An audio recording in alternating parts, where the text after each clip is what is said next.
প্রস্তাবিত কেন্দ্র সরকারের ওয়াকফ বিল বাতিলের দাবিসহ এলাকায় সম্প্রীতি বার্তা পৌঁছে দিতে এবং আগামী 28শে নভেম্বর কলকাতা রানী রাসমণি রোডের সভাকে সফল করতে ভরতপুরে পথসভা করল ভরতপুর 1 ব্লক জমিয়ত উলেমায়ে হিন্দের নেতৃত্ব সদস্যরা। মঙ্গলবার বিকেলে ভরতপুর বাসস্টপের সংলগ্ন এলাকায় ওই সভা করা হয়। এদিনের সভা থেকে বক্তব্য বেলডাঙ্গার ঘটনার তীব্র নিন্দা জানিয়ে ধর্ম, বর্ণ, দলমত নির্বিশেষে এলাকার সমস্ত মানুষকে সংযত থাকার আহ্বান জানান।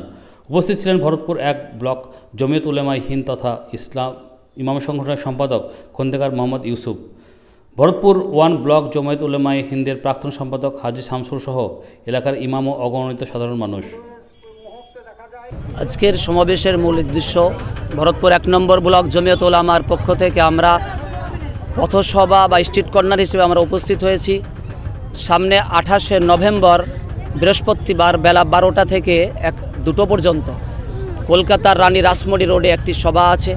ওয়াকফ সম্পত্তির যে বর্তমান সরকার, কেন্দ্র সরকার যে বিল আনতে চলেছে, প্রস্তাবিত যে বিল, এই বিলের বিরুদ্ধে আমাদের কলকাতায় মহাসমাবেশ জমিয়ত উলামায়ে হিন্দের পক্ষ থেকে আছে। তার প্রস্তুতি হিসাবে আমরা এসেছি। তার সঙ্গে সঙ্গে মুর্শিদাবাদের যে পরিস্থিতি, বেলডাঙ্গাকে সামনে রেখে মুসলমান জাতি যাতে শান্ত শৃঙ্খলা বজায় রাখে, সম্প্রীতি ঠিক রাখে, এর জন্য সকলকে সজাগ করার জন্য আমরা এখানে উপস্থিত হয়েছিলাম। 1 নম্বর ব্লক জমিয়তের প্রাক্তন সম্পাদক হাজী শামসুল হক সাহেব ছিলেন, মৌলানা শাহাবুদ্দিন সাহেব, হাফেজ নুরুজ্জামান সাহেব, মৌলানা আব্দুস সালাম সাহেব এবং বিভিন্ন মাদ্রাসার ওলামা, মসজিদের ইমাম এবং জনসাধারণ সকলে উপস্থিত ছিলেন।